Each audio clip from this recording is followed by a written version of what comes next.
बिस्मिल्लाहिर्रहमानिर्रहीम। अस्सलाम वालेकुम नादरीन, आप यूट्यूब चैनल देख रहे हैं। मैं इमरान खान हूँ। नादरीन, मूनसून का एक नया स्पेल आ रहा है पाकिस्तान में और ये ज़्यादा बलाई इलाकों में है, तो जितने पाकिस्तानी हैं उनसे गुजारिश है कि ज़रा एहतियात करें। ख़ास तौर पे जो लोग अभी वैसे सैर सेयाहत का सीज़न तो ख़त्म हो गया, लेकिन फिर भी जो लोग ट्रैवल करें वो ज़रा एहतियात करें।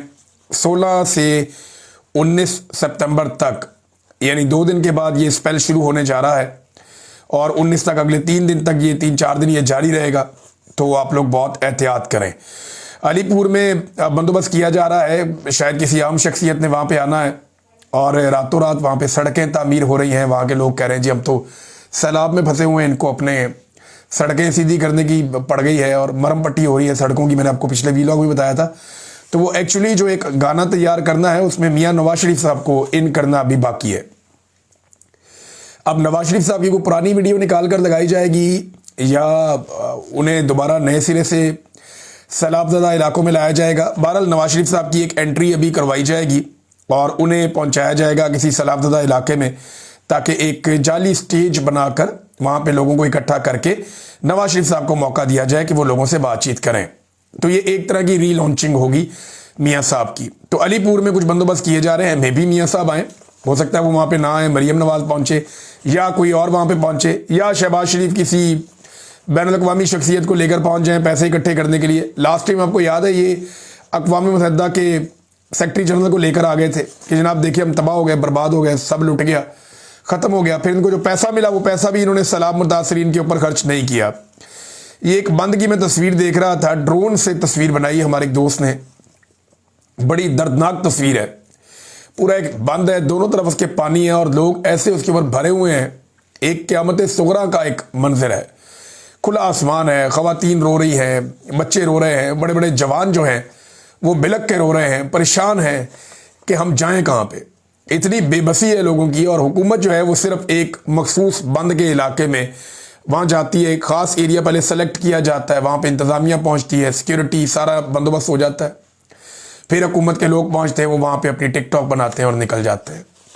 हुकूमत ने अवाम को बिल्कुल तनहा छोड़ दिया है, किसी किस्म की कोई रिलीफ पब्लिक को मिल नहीं रही। टीवी चैनल्स को धड़ाधड़ पैसा दिया जा रहा है, अखबारात को पैसा दिया जा रहा है। यानी अखबारात अगर आप देखें तो पहला जो पेज है पूरा का पूरा वो इश्तिहारों से भरा हुआ होता है।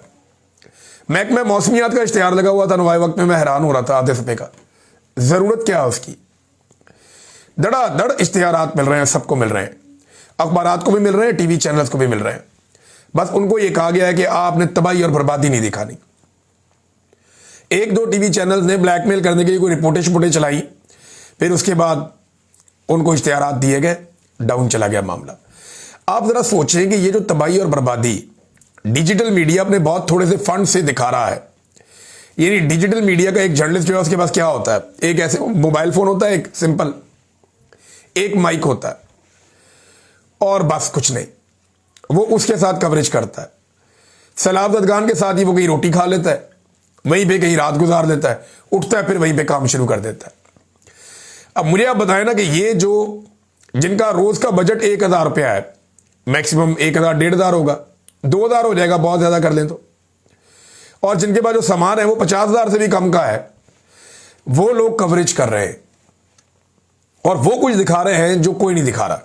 और दूसरी तरफ जिस मीडिया को अरबों रुपए मिलते हैं, जिस मीडिया का अपना एक एक दिन का बजट करोड़ों में है, वो कुछ भी नहीं दिखा रहा। ये कैसे मुमकिन है? जिनके पास बेहतरीन कैमरे हैं, गाड़ियां हैं, रिपोर्टर्स हैं, न्यूज़ रूम्स हैं, जदीद सलाहियतें हैं, उनके पास ड्रोन कैमराज हैं, जिनके पास इतना सारा कुछ है, वो कुछ भी नहीं दिखा रहे। और जिनके पास कुछ भी नहीं है, कुछ भी नहीं है जिनके पास, वो आपको सारी पिक्चर दिखा रहे हैं। मतलब ये है कि इस वक्त पाकिस्तान की मीडिया को जो पैसा दिया जा रहा है, उनके जो पेट भरे जा रहे हैं, उसके पीछे एक ही मकसद है कि आप हुकूमत की तरफ कारकर्दगी बताएं, आपने तबाही और बर्बादी बिल्कुल नहीं दिखानी। यानी मैंने ये मंजर भी देखा कि वहाँ पे डिजिटल मीडिया के लोग पहुंचे, उन्होंने जाकर पूछा जी कश्तियाँ क्यों खड़ी हैं, लोगों को रेस्क्यू कीजिए, हम होकर आ रहे हैं, हम प्राइवेट कश्ती लेकर गए थे, हम देख कर आए, बहुत लोग फंसे हुए, उनको निकालें वहाँ से। यानी हमने जो कश्तियाँ भेजी, हमारी अल्हम्दुलिल्लाह अब 5 या 6 कश्तियाँ हो गई हैं। हम जहाँ कश्ती मिलती है हम लेते जा रहे हैं और पहुँचाई जा रहे हैं। तो हमारी कश्तियाँ जो हैं वो लोगों को निकाल निकाल के बाहर लेकर आ रही हैं। जो अपना घर देखने के लिए जाना चाहते हैं या कोई सामान लेकर आना चाहते हैं तो हम उनको भी लेकर जाते हैं, फिर वापस लेकर आते हैं। तो अगर हम लोग ये काम कर पाते हैं तो गवर्नमेंट क्यों नहीं कर रही? वो तो नहीं कर रही ये काम। उनसे पूछा कि जी आपकी कश्तियां क्यों खड़ी हैं, इनको चलाएं। मैंने तो ये बोला सारी टीम को कि आपने कश्तियां रोकनी नहीं है, इनको चलाई जाओ, बस इनको चलाते रहो। सिर्फ उतनी देर इंजन को रेस्ट आपने देना जितनी देर कोई काम कर रहा है, उतर रहा है, चढ़ रहा है, बस आप कश्तियों को चलाओ। खराब होती हैं, टूटती हैं, जो भी है, लोगों को आपने बचाना है। तो गवर्नमेंट ये क्यों नहीं कर रही? तो उन्होंने बताया जी हमारी कश्तियों में पेट्रोल नहीं है। अंदाजा करें आप, कश्तियों के अंदर पेट्रोल नहीं है, कितना बड़ा जुर्म है ये। इनकी गाड़ियों में पेट्रोल कभी खत्म नहीं होता। इनके जो प्रोटोकॉल्स हैं उनकी गाड़ियों में पेट्रोल कभी खत्म नहीं होता। इनके जहाज़ों में पेट्रोल कभी खत्म नहीं होता, लेकिन इनकी कश्तियों में पेट्रोल खत्म हो गया। ये कितनी अफसोस की बात है कि जो गरीब के लिए चलने वाली कश्ती है, और चंद कश्तियां, इतनी ज़्यादा भी नहीं है, उनके अंदर भी पेट्रोल अवेलेबल नहीं है। अब नजम सेठी जैसा आदमी, यानी एक जर्नलिस्ट हैं नजम सेठी साहब, पीसीबी में भी रहे, उनके पॉलिटिकल कनेक्शन भी हैं, होते हैं। अब हालात ही ऐसे हैं, जर्नलिज्म सारा ही पोलराइज हो गया। लेकिन नजम सेठी साहब जो है वो एक तज्जियाकार के तौर पे वो भी अब ये कहने पर मजबूर हो गए कि यार बस कर दो। फौज को और हुकूमत को वो शीशा दिखा रहे हैं कि यार बस कर दो, लोग गुस्से में हैं, तुम लोगों ने तबाही फेर दी है। नजम सेठी कह रहे हैं पानी सर से गुजर गया, अब इमरजेंसी लगा रहे हैं। शर्म नहीं आती इनको? और ऊपर से अस्पतालों के चक्कर लग रहे हैं, अपनी तस्वीरें लगाई जा रही हैं। ये कोई मौका है अपनी प्रमोशन का? अवाम डूब रही है और आप अपनी डिप्लोमेसी कर रहे हैं। आपकी डिप्लोमेसी से इसराइल और कतर के ताल्लुकात पर क्या फ़र्क पड़ जाएगा? फ़र्क पड़ना क्या है जी? हम 3 में ना 13 में वहाँ जाके चौधरी बन जाते हैं कि जनाब हम आपको बचाएंगे, हम ये करेंगे, हम वो करेंगे। भाई उन्होंने लड़ाई लड़नी नहीं है। उन्होंने लड़ाई लड़नी होती तो वो पहले लड़ लेते। जब ईरान के साथ जंग हो रही थी वो तब लड़ लेते। जब इसराइल सबके साथ लड़ रहा था वो कंटिन्यू करते, ख़त्म करते इसराइल को। वो तब लड़ लेते जब फ़लस्तीनियों की नस्ल कुशी हो रही है और लगातार लंबे अरसे से हो रही है। 6 मुल्कों को मारा इसराइल ने 3 दिनों के अंदर, यानी 3 दिनों में 6 मुल्कों पे इसराइल ने अटैक किया। ये पिछले हफ्ते पाकिस्तान सिर्फ कतर पहुंचा, वजह क्या है? पैसे कतर के पास है। बाकी जो ममालिक हैं जिनके ऊपर इसराइल ने अटैक किया, पाकिस्तान कहीं नहीं गया, शाम भी नहीं गया, चले फ़लस्तीन तो जा ही नहीं सकते, ये इनको इख्तियार ही नहीं है। त्यूनिस भी नहीं गया, यमन भी नहीं गया, बाकी मुल्कों में कहीं नहीं जा रहा। पाकिस्तान कहाँ गया? सिर्फ और सिर्फ कतर में गया। पैसे उनके पास है ना। तो मामला उम्मत मुस्लिमा का नहीं है। मामला ये नहीं है कि पाकिस्तानियों को कतरियों से बहुत प्यार हो गया। मामला ऐसा लगता है कि कतर के पास क्योंकि पैसे हैं, गैस है, इख्तियार है, लिहाजा कतर के पास हम जाएंगे, बाकियों को हम नहीं पूछेंगे। लबनान और शाम के साथ इसराइल क्या करता है, हमें इससे कोई लेना देना नहीं है। त्यूनिस के साथ, यमन के साथ क्या करता है, हमें इससे कोई लेना देना नहीं है। बस कतर के पास पैसा है, लिहाजा इस मामले में हम बीच में पड़ेंगे।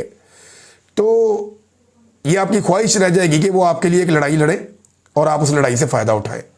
कतर का तो स्टेटमेंट बड़ा सादा सा है कि गौर कर रहे हैं कि इसराइल का गैस बंद करनी है या नहीं। अभी भी वो गौर कर रहे हैं, तो वो अपने फ़ायदे और नुकसान को जानते हैं, आपसे बेहतर जानते हैं। कभी वज़ीर आज़म पहुँच जाता है, कभी आर्मी चीफ चला जाएगा, अब कभी वो चला जाता है, क्या नाम है, डिप्टी वज़ीर आज़म चला जाता है, वो पहुँच गया। तो ये तो नाज़रीन पाकिस्तान के हालात हैं और मुँह कोई लगाता नहीं है। सदर पाकिस्तान ऐसे हालात में पहुँच गए जनाब, चीन चाइना के दौरे पे, पहले वो लंबा चौड़ा वफद लेके पहुँच जाते हैं, पीछे से जनाब उनका बेटा और बेटी भी पहुँच गए एक प्राइवेट तैयारे में, एक निजी प्रवास के ज़रिए से। पूरे जहाज़ में कोई नहीं, ये बहन भाई अपना प्रोटोकॉल लेके ये भी पहुँच गए, शंघाई पहुँच गए अपने वालिद के पास। फैमिली टूर बनाए हुए हैं नाज़रीन इन्होंने, अवाम का पैसा लग रहा है और फैमिली टूर बने हुए हैं। ये अपनी लाइफ इस वक्त फुल इंजॉय कर रहे हैं। वजह यह है कि मिलिट्री एस्टेब्लिशमेंट को इन्होंने फंसा लिया है। ये जानते हैं कि इमरान खान मिलिट्री एस्टेब्लिशमेंट को कान पकड़ा देगा और मिलिट्री एस्टेब्लिशमेंट इमरान खान से सहमी हुई है। लिहाजा यही मौका है हमारा कि हम जो मर्जी लोशे करें, हमें ना एस्टेब्लिशमेंट छेड़ सकती है। अवाम में तो वैसे ही हमें वोट नहीं डाला तो उनकी क्या औकात है। दूसरा, हमें पूछने वाले इस मुल्क में कोई नहीं है, अदालत हमने काबू कर ली है, चलो मौजा करिए। ये तो मौज मस्ती में लगे हुए हैं। दूसरी तरफ देखें ना, एक खानदान है वो मरी जाके बैठता है, वो पुलिस सारी पंजाब की मरी पहुंच जाती है। ये जरा खबर देखें आप कि मरी के अंदर स्पेशल सिक्योरिटी के ऊपर पुलिस वाले पहुंचाए गए और जीका गली के अंदर जो एमसी स्कूल है उसके अंदर पुलिस वाले जाके ठहरे, क्योंकि बंदोबस्त कोई नहीं था ना, स्कूल के अंदर ही ठहरा दिया। जो बच्चे जहाँ पढ़ने जाते हैं स्कूल में, जीका गली, वहाँ पे पुलिस वालों को ले जाके उधर बैठा दिया कि आप स्पेशल ड्यूटी पे आए, यहाँ पे शहजादे शहजादियाँ आते हैं, राजकुमार राजकुमारियाँ आती हैं, लिहाजा यहाँ पे जो है वो आपने ड्यूटी देनी है, तो आपको ठहराने का बंदोबस्त इस स्कूल में कर दिया गया। अब वो आर्जी तौर पे स्कूल में पुलिस वाले आ गए, बच्चे सुबह स्कूल पहुंचे तो पता चला जुम्मे वाले दिन छुट्टी है, जाओ स्कूल में जगह नहीं है, पुलिस बैठी हुई है। ये दुनिया के किसी मुहज़्ज़ब मुल्क में हो सकता है? पाकिस्तान में ये हो रहा है बदकिस्मती से, हम होता हुआ देख रहे हैं। वफाकी वजीर ये मशवरा देते हैं, जनाब आलू महंगे हो गए ना, आलू का बाइकआउट कर दो, कौम आलू खाए ही ना, आलू अच्छा है ही नहीं। भाई आलू तो फिर भी ज़मीन में उगता है, कुदरत उसे पैदा करती है, उसमें एनर्जी है, बहुत सारे उसमें ग़िज़ाइयत है। चीनी के बाइकआउट का बोलो ना, वो क्यों नहीं बोलते? क्योंकि शुगर मिल माफिया आपके बॉसेस हैं। चीनी के खिलाफ बात करो। अगर कोई एक चीज़ जो इंसानों के खाने के लिए आज के दौर में सबसे ख़तरनाक है तो वो चीनी है। चीनी का इस्तेमाल जो है वो आपको बेशुमार बीमारियों का शिकार करता है। आपको कैंसर हो सकता है, स्किन की डिजीजेज हो सकती हैं, मोटापा होता है, शुगर होती है, शुगर से रिलेटेड बहुत सारी बीमारियां वो हो जाती हैं, जोड़ों के मसाइल हो जाते हैं, ब्लड प्रेशर के मसाइल हो जाते हैं। जितनी बीमारियां चीनी के नाम से जो केमिकल मार्केट में बिक रहा है, एक्चुअली ये केमिकल है ना, चीनी केमिकल से बनती है। आप मुझे बताएं ना ये कैसे बनती है, क्या कोई जानता है?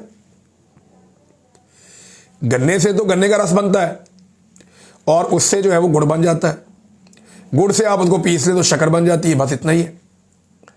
लेकिन चीनी कैसे बनती है कोई जानता है?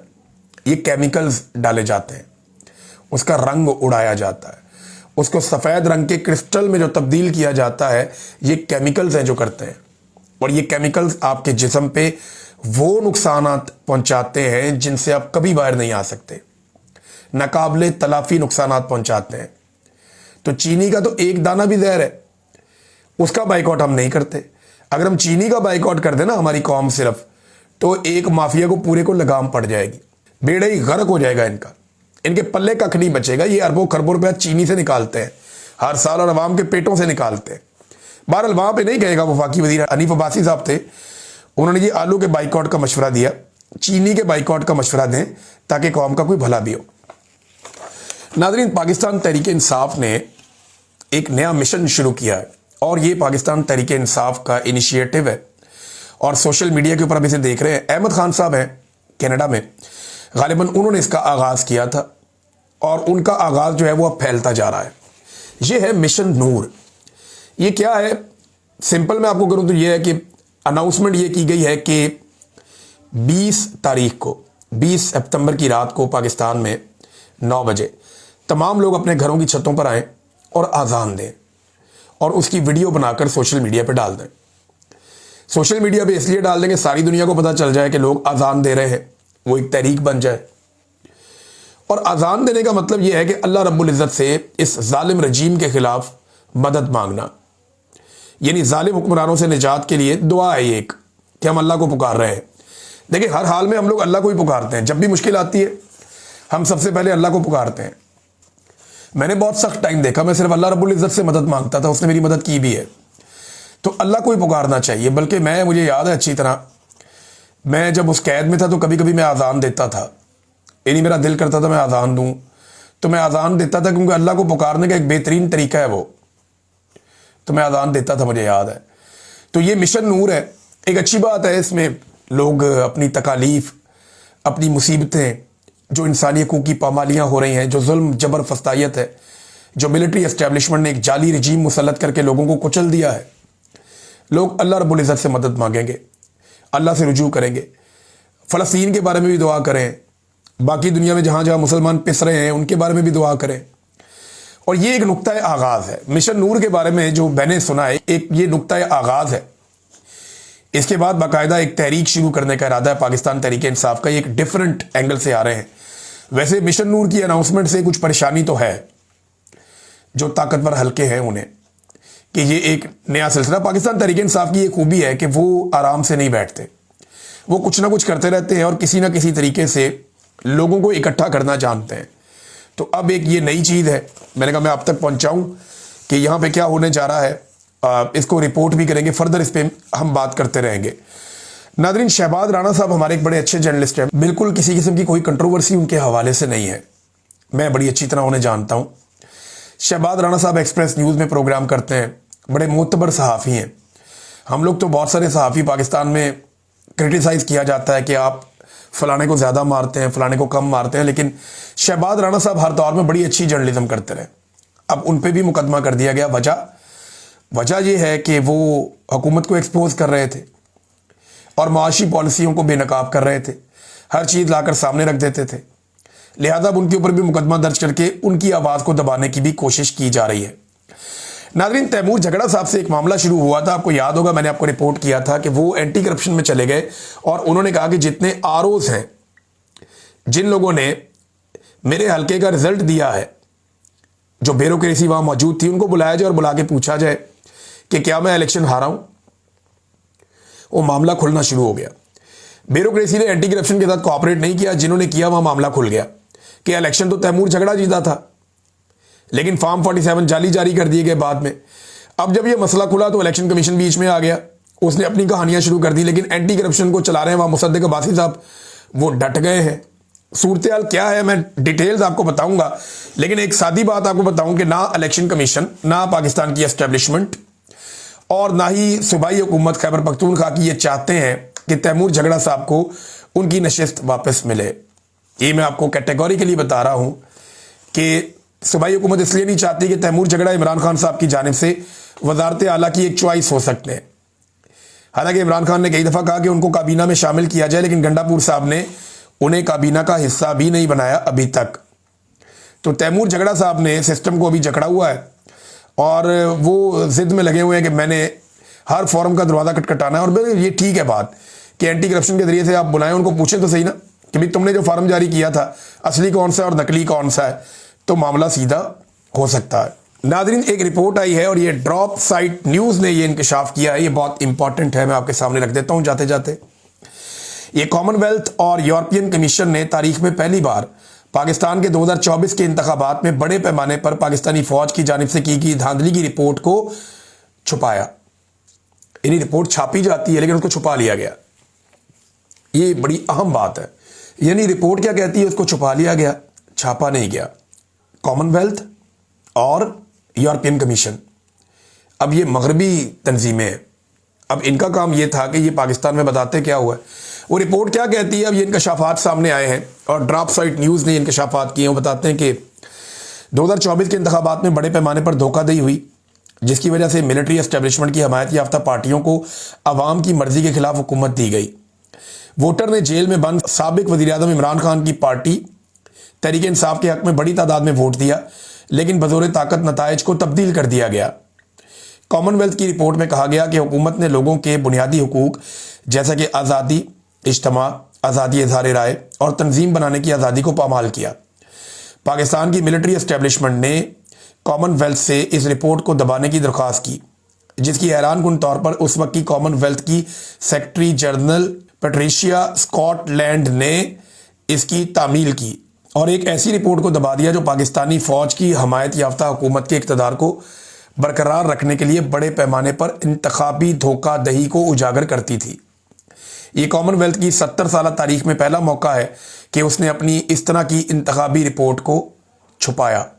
ये बहुत अजीब चीज़ है।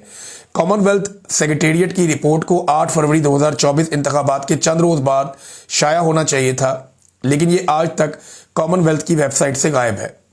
ये कॉमनवेल्थ की 70 साल तारीख में पहला मौका है जब इसने रिपोर्ट शाया नहीं की। फ़ौज की हमायत याफ्ता हुकूमत ने लॉबिंग की कि वो इंतखाबी निगरानी के नताइज को नुमाया ना करे, जो नई आने वाली हुकूमत के लिए शर्मिंदगी का बायस बन सकते हैं और इनकी कानूनी हैसियत को कमज़ोर कर सकते हैं। फ़ौज की दरख्वास्त के बाद कॉमनवेल्थ ने यह किया। अब आप अंदाज़ा करें नादरीन, ये हालात हैं। फिर उन्होंने बताया जी पाकिस्तान के अंदर क्या हो रहा है, किस तरह की आमरीत है, किस तरह तशद्दुद, क्रैकडाउन, कत्ल, सहाफ़ियों के बैंक अकाउंट बंद कर दिए गए हैं, वर्कर पर तशद्दुद किया जा रहा है, इमरान खान पर सैकड़ों जाली मुकदमात हैं, ख़वातीन से बदतमीज़ी और तशद्दुद किया जा रहा है, बच्चों के साथ भी यही हो रहा है। तो कॉमनवेल्थ और इलेक्शन ऑब्जर्वर ग्रुप की रिपोर्ट 2 बड़ी रिपोर्ट्स में से एक थी जो बज़ाहिर गैर जानिबदार बैनुल अक़वामी मुबस्सरीन ने तैयार की थी। दूसरी रिपोर्ट यूरोपीय यूनियन के माहिरीन मिशन की थी, वो रिपोर्ट भी कभी शाया नहीं हुई। ये पाकिस्तानी जमहूरियत की गैर मुल्की निगरानी की तारीख में पहला मौका है कि कॉमनवेल्थ और यूरोपीय यूनियन दोनों ने अपनी रिपोर्ट शाया करने से इनकार कर दिया। आप अंदाज़ा करें कि मिलिट्री एस्टेब्लिशमेंट ने बैनुल अक़वामी रिपोर्टें रुकवा दी। पाकिस्तान में जो जुल्म हुआ, जो बर्बरियत हुई, उसको पब्लिक ही नहीं होने दिया। ये न्यूज़ आई है। अब तक के लिए इतना ही। अपना ख्याल रखिएगा, अपने चैनल का भी। अल्लाह हाफ़िज़।